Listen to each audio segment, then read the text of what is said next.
오늘 본문에 보니까 바울이 그들을 기다리다가 조금 더 기다리지 못하고 급히 회당에 가서 복음을 전하고 또 저작거리에 나가서 시장에 나가서 만나는 사람들에게 매일같이 복음을 전했다고 말씀을 하고 있습니다. 우리 16절 말씀을 같이 한번 읽어보겠습니까? 바울이 아덴에서 그들을 기다리다가 그 성에 우상이 가득한 것을 보고 마음에 격분하여. 바울이 동료들을 기다리지 못하고 복음을 전하기 위해서 회당에 찾아가고 또 저작거리로 나아갔던 이유가 뭐예요? 이곳에 와서 보니까 우상 숭배가 너무 심한 거예요. 그냥 온 도시가 전부 다 우상 덩어리인 겁니다. 그 모습을 보고 오늘 바울의 마음에 격분하였다 그랬어요. 이 격분하였다라고 하는 파락시노라고 하는 이 헬라어는요, 이거는 의학적인 용어입니다. 말하자면 간질적인 증세로 인해서 절도를 하거나 발작이 일어나는 상태를 가리켜서 파락시노라고 합니다. 여러분, 사도행전을 누가 기록했죠? 사도행전을 기록한 사람 바울 아닙니다. 그렇죠. 의사 누가예요. 누가복음의 저자이자 사도행전의 저자인 의사인 누가가 쓴 겁니다. 그래서 그는 의학적인 용어를 가지고서 오늘 이 바울의 격분한 상태를 설명을 한 거예요. 한마디로 말해서 발작이 일어나듯이 그의 마음속에 정말 걷잡을 수 없는 분노가 치밀어 올랐다라고 하는 것을 오늘 이 단어를 통해서 표현하고 있는 것입니다. 이는 마치 이스라엘이 시내산에서 금송아지를 만들었을 때 모세는 산에 올라가가지고 하나님께로부터 십계명 돌판을 받아 내려오지 않습니까? 근데 그 돌판을 가지고서 내려오는데 이 백성들이 금송아지 만들어 놓고 그거 하나님이라고 그 앞에서 제사를 드리고 막 축제를 벌이고 있는 모습을 보는 순간에 어떻게 됐죠? 그 마음에 격분하였어요. 이 프락시노입니다. 그렇죠. 이 흥분을 어떻게, 이 분을 참지를 못해서 어떻게 했어요? 하나님이 주신 그 돌판을 집어 던져가지고 박살을 내버린 겁니다. 바로 그와 같은 그런 격분의 상태가 오늘 바울의 상태였다라고 하는 것을 알 수가 있죠. 오늘 근데 그 바울이 이런 마음의 격분함이 일어났던 것이 무엇 때문이라고요? 이 도시를 가득 채우고 있는 우상 숭배였기 때문입니다. 이 도시가, 어떻게 철학의 도시가 이렇게 우상 숭배를 하는 우상의 도시로 바뀔 수 있나? 거기에 또 한 번 격분을 한 것이고요. 또 한편으로는 하나님의 눈으로 이 도시를 본 거죠. 하나님의 눈으로. 여러분들, 우리 하나님이 어떤 하나님이십니까? 우리 하나님은 질투하시는 하나님이라고 본인을 소개하셨어요. 출애굽기 34장 14절에 보면 너는 다른 신에게 절하지 말라, 여호와는 질투라 이름하는 질투의 하나님이시라 그랬어요. 하나님께서는 여러분 유일하신 신입니다. 그런데 사람들이 가짜 신을 만드는 거예요. 온갖 신을 만드는 거예요. 그래가지고 그것을 형상으로 만들어가지고 그것을 세워놓고 그 앞에 가서 절을 하고 그것들을 섬기고 있는 겁니다. 이것은 하나님을 멸시하는 거죠. 그러니까 하나님께서는 홀로 영광을 받으셔야 되는 유일한 신인데 인간들이 이와 같이 우상 숭배하는 모습을 보면서 하나님께서도 분노하신 거죠. 그런데 바울은 바로 그 하나님의 마음으로 분노를 하고 있다는 것입니다. 선지자 엘리야는 온 나라 전체가 우상 숭배하는 모습을 보았을 때 이렇게 말했습니다. 열왕기상 19장 10절에 보면 내가 만군의 여호와를 위하여 열심히 유별하다 그랬어요. 근데 개역 성경에는 보면은 그 열심이 특심이다 그랬습니다. 그러니까 하나님을 향한 그 열심이 유별하고 특심하였기 때문에 그 하나님의 백성들이 우상 숭배하는 모습을 보았을 때 참을 수가 없었던 거죠. 격분함이 일어났던 겁니다. 바로 그것은 엘리야의 격분이라기보다는 하나님의 질투, 하나님의 격분하심이라고 볼 수 있는 거예요. 그러니까 바울의 마음이나 오늘 엘리야의 마음이나 다들 같은 마음인 거죠. 과거에 모세가 황금송아지를 만드는 그 이스라엘 백성들의 그 철없는 모습을 보면서 분노했던 것과 같은 격분함이었던 겁니다. 자, 우리 17절 말씀을 같이 한번 읽어볼까요? 17절 말씀 시작. 회당에서는 유대인과 경건한 사람들과 또 장터에서는 날마다 만나는 사람들과 변론하니. 늘 하던 대로 회당에 가서 복음을 전합니다. 또 시장에서 만나는 사람들에게 날마다 변론했다 그랬어요. 날마다 복음을 전했다는 것이죠. 그러다가 만난 사람들이 누구였냐면 철학자들, 에피쿠로스 학파의 사람들과 스토아 철학자들을 만나게 된 겁니다. 그런데 그들이 바울과 논쟁을 하는 중에, 변론을 하는 중에 바울에게서 난생 처음 들어보는 이야기를 들은 거예요. 그런데 이 바울을 말쟁이라고 했습니다. 바울이 말을 기가 막히게 하는 거죠. 그런데 그가 전하고 있는 바를 한 번도 들어본 적이 없는 건데 그가 전하고 있는 바가 굉장히 논리적이고 아주 굉장히 뛰어난 수사학적으로 자신이 가지고 있는 사상, 철학을 이야기를 하고 있는데 못 들어본 거예요. 굉장히 신선한 거죠. 그래서 바울을 아레오바구 광장으로 데리고 갑니다. 그리고 그곳에 있는 철학자들뿐만 아니라 외국에서 온 철학자들까지 다 모인 자리에서 바울이 복음을 전하게 되는 거예요. 이때 이 에피쿠로스 학파는 어떤 사람들이냐면 그들은 신을 포함한 모든 만물이 원자라고 하는 물질로 이루어졌다고 생각을 했습니다. 심지어는 신조차도 물질적으로 생각을 했던 거예요. 신조차도. 그러니까 이 사상의 특징은 굉장히 유물론적 사상을 가지고 있었던 것을 알 수가 있죠. 그렇다고 해서 육체적 쾌락주의로만 빠지지 않았어요. 정의나 절제, 평안을 통해서 얻는 정신적인 행복이 육체적인 행복보다 더 중요하다고 생각을 했습니다. 그래서 당시에 가장 많은 사람들이 이 에피쿠로스 학파를 지지했고 따랐던 것을 알 수 있습니다. 그리고 스토아 학파는 철학자 제논이라는 사람이 창시를 했는데 인생을 어떻게 살 것인가를 굉장히 중요시 여겼어요. 그래서 선하게 사는 것을 굉장히 중요하게 여겼고 그 예로 자신의 운명이나 처한 환경을 거역하기보다는 만족하면서 살아가는 것이 자연과 조화를 이룰 수 있는 최선의 삶이라고 여겼습니다. 한마디로 말해서 착하게 살자, 선하게 살자, 또 우리에게 주어진 그 운명을 받아들이고 사는 것이 가장 행복해 사는 길이다라고 가르치는 사람들이 바로 스토아 학파였다는 거죠. 자, 그런데 오늘 이 사람들이 바울이 전하는 바를 들었을 때에는 너무 신선했어요. 그리고 가장 최신의 것이었고 가장 새로운 것으로 들렸던 거예요. 또 그러면서도 한편으로는 이상한 것이라고 했습니다. 한편으로 또 이상한 것이다. 그러니까 왜 이상했느냐? 죽은 자가 살아난 것을 이야기를 하는 거예요. 예수님의 부활을 이야기할 때 그들에게는 그냥 단지 어떻게 사람이 죽었다가 다시 살 수가 있어? 이 부활에 관한 이런 어떤 사상을 그들은 처음 들었던 겁니다. 그러니까 그런 것들이 굉장히 궁금했던 거죠. 그래서 오늘 21절에 보니까 이들이 바울이 말하는 것을 듣는 일 외에는 다른 일에 시간을 쓰지 않았다 그랬습니다. 그러니까 많은 시간을 할애해서 바울이 전하는 이 말씀을 들었고 거기에 굉장히 집중했던 것을 알 수가 있어요. 그들이 이와 같은 집중력과 또 많은 시간을 할애해서 바울이 전하는 복음을 들었던 이유가 뭘까요? 그들이 듣고자 하는 이유가 뭡니까? 지식적인 호기심 때문이었어요. 지적 호기심. 그래서 오늘 19절로 20절에 보면 이렇게 말합니다. 내가 말하는 이 새로운 가르침이 무엇인지 우리가 알 수 있겠느냐? 우리로 하여금 알도록 좀 가르쳐 달라는 거죠. 또 내가 말하는 그것이 무슨 뜻인지 우리가 알기를 원하노라. 내가 말하는 대체 무슨 뜻인지 좀 우리가 알았으면 좋겠다. 그러니까 우리가 알 수 있을 때까지, 깨달을 수 있을 때까지 그것을 가르쳐주고 알려달라는 거예요. 이 지적 욕구가 보통인 것이 아니죠. 근데 여러분, 지적인 것으로 말하면은 바울도 한몫하는 사람 아닙니까? 그는 가말리엘의 문화에서 율법을 공부한 사람이, 한마디로 말하면 법학자였습니다. 거기다 필로의 문화에서 헬라 철학을 공부한 사람이잖아요. 수사학을 공부한 사람입니다.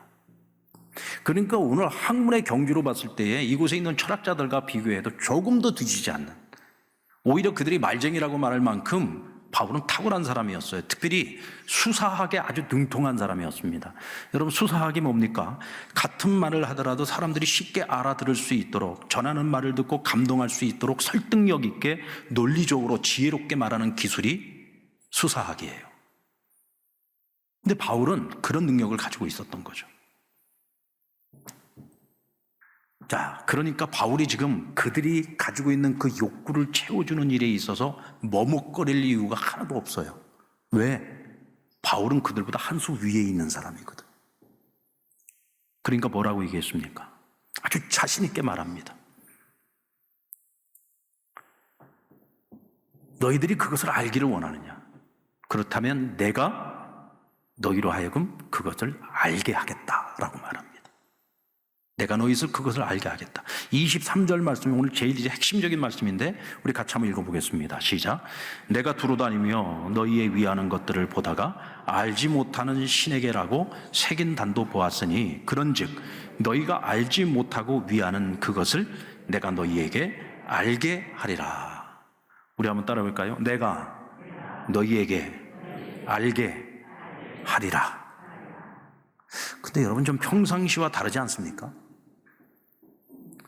바울이 평상시 다른 도시에 가서 복음을 전하고 사람들을 만나서 변론을 할 때 바울이 이전에 보여줬던 모습과 오늘 아덴에서 바울이 지금 그들에게 말하는 것과 약간의 차이점을 우리가 발견할 수 있어요. 바울은 언제 가서 누구에게 복음을 전하든지 사람들에게 자기 자신보다 늘 항상 하나님을 앞세우고 그리스도를 앞세우고 성령님을 앞세웠습니다. 그러니까 이 복음을 듣는 사람들이 알아듣든 못 알아듣든 간에 항상 그가 무슨 말을 했냐면 성령님께서 너희로 하여금 알게 하기를 원한다라고 늘 얘기합니다.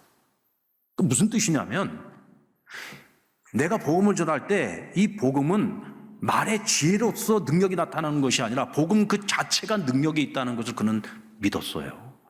또 뿐만 아니라 사람들로 하여금 마음의 문을 열고 이 복음을 받아들이고 믿음에 이르게 하는 것은 어떤 나의 지혜나 나의 능력으로 하는 것이 아니라 이것은 성령님께서 하시는 것이라는 믿음과 확신이 있었던 거죠. 근데 어쩐 일인지 아덴에서는 그가 뭐라고 말하냐면 내가 너희로 하여금 그것을 알게 하겠다라고 이야기를 하고 있다는 거죠. 이것은 여러분 지적 자신감입니다. 오늘 바울이 이 철학자들을 만나면서요 순간적으로 자신의 본분을 지금 잠시 잊은 거예요. 나는 복음을 통해서 누구를 나타내느냐? 예수 그리스도를 나타내는 거예요. 하나님의 영광을 나타내는 것이고 성령님을 앞세워야 되는 것이죠. 그런데 오늘 이 철학자들과 함께 이 지적인 논쟁을 하는 과정 속에서 그는 자신이 가지고 있는 이 지적인 능력, 이 지적인 우월감을 드러내고 싶었던 겁니다. 중대한 실수죠. 여러분, 모세가 무리바에서 물이 없다고 원망하는 백성들 때문에 그가 너무 마음이 괴로웠습니다. 늘 반복적으로 늘 없는 것 때문에 불평하고 원망하고 심지어는 모세를 돌로 쳐 죽이려고까지 하는 그 이스라엘 백성들을 보면서 너무 막 분노가 치밀어 올랐어요. 그래서 하나님께 하나님 저 백성들을 어떻게 해야 되느냐고. 그런데 여러분 하나님께서요 저들에게 물을 내어줘라. 너 지팡이 가지고 있잖아. 가서 반석을 쳐서 저들에게 물을 내어줘. 하나님께서 또 참으셔요. 또 인내하시면서 그들에게 자비를 베푸신 거죠. 근데 바울이 백성들 앞에 가서 뭐라고 얘기합니까? 야, 내가 하나님께 물어보니까 하나님이 또 참으시더라. 너희같이 못된 백성들에게 또다시 물을 내어주란다.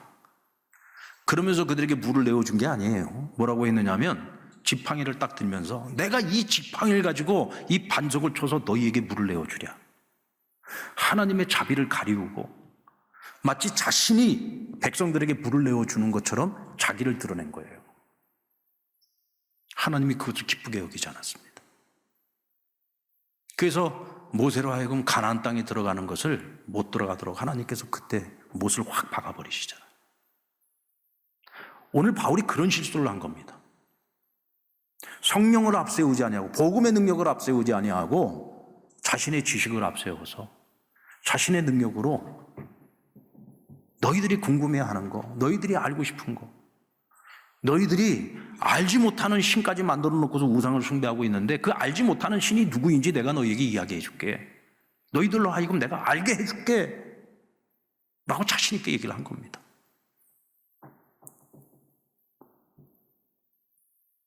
근데 여러분, 결론부터 말씀드리면 오늘 바울이 그렇게 말하고 난 후에 설교를 하는데요. 그 설교의 내용을 보면 거의 설교의 교과서라고 말할 수 있을 만큼 정말 논리적이고 수사학적으로 정말 뛰어난 설교를 합니다.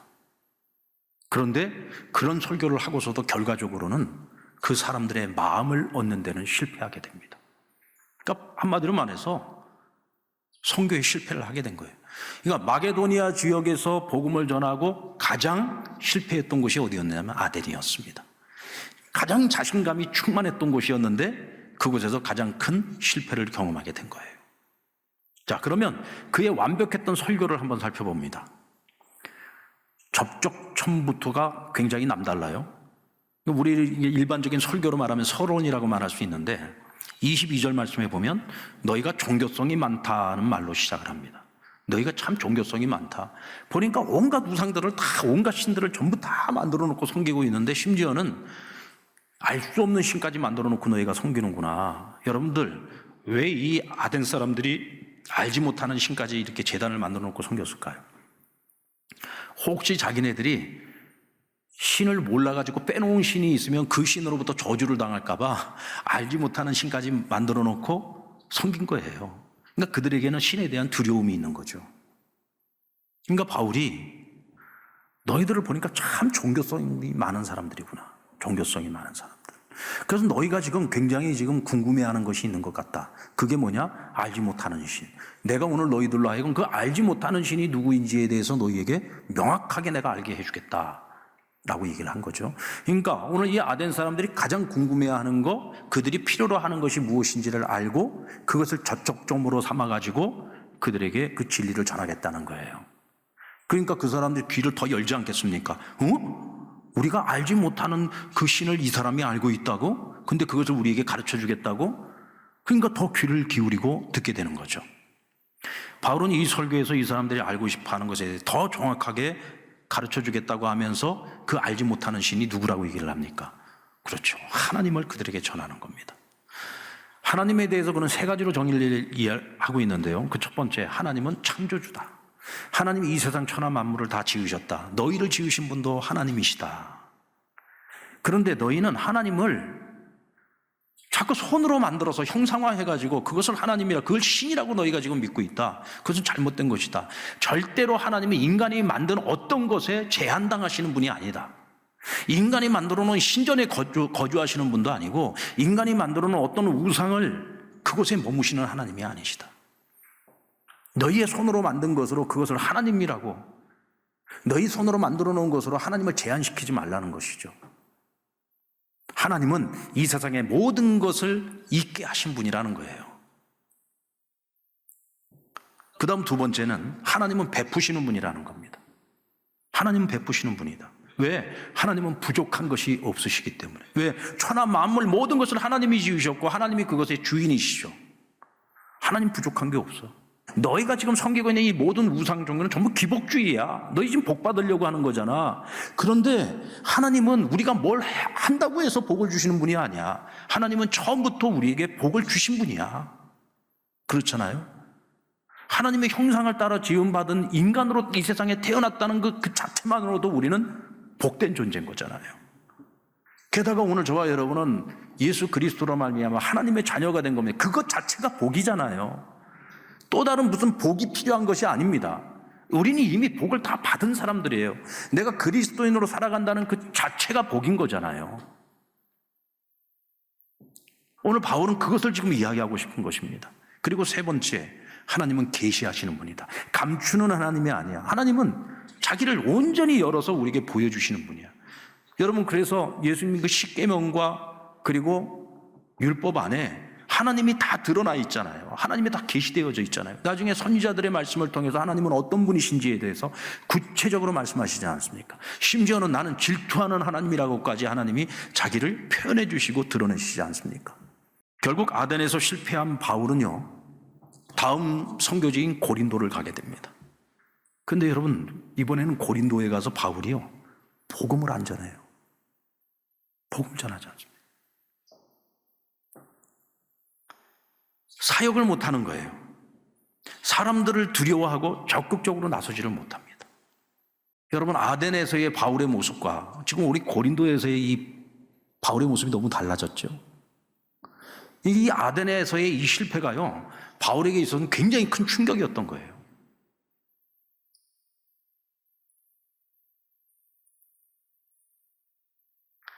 훗날 고린도 교회에게 보내는 편지에서 바울이 그때 자신의 심정에 대해서 이렇게 밝힙니다.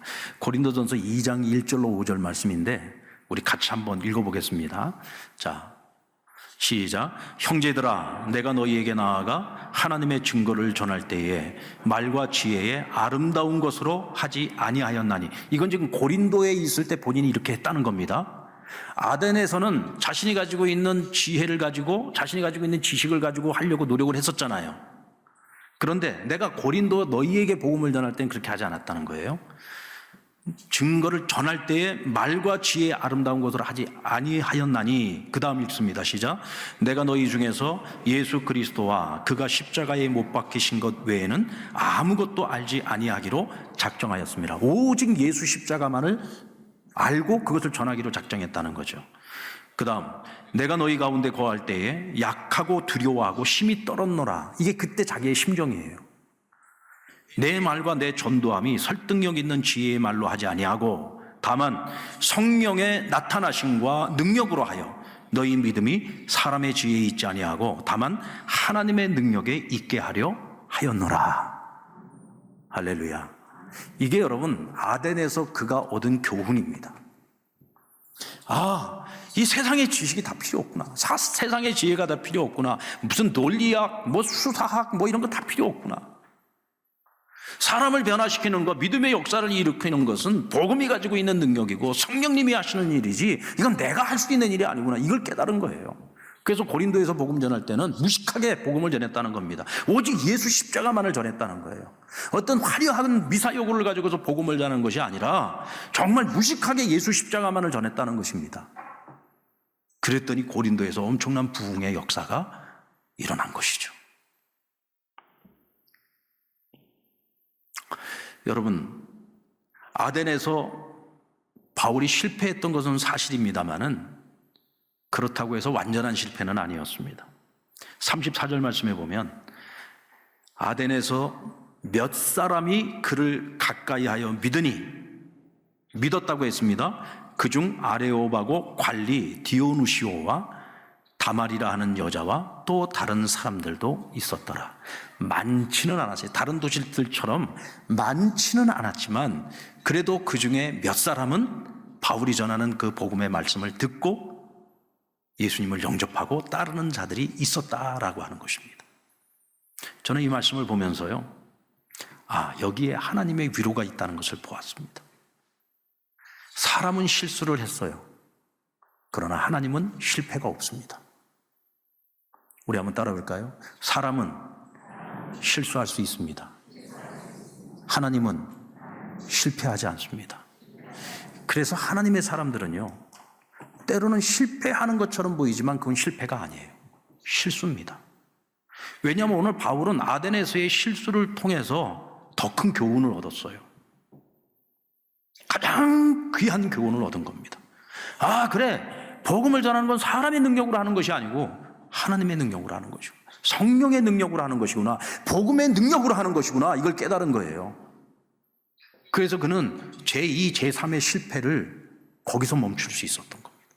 그래서 여러분, 하나님의 사람들은 실수는 할 수 있지만 실패는 없는 겁니다.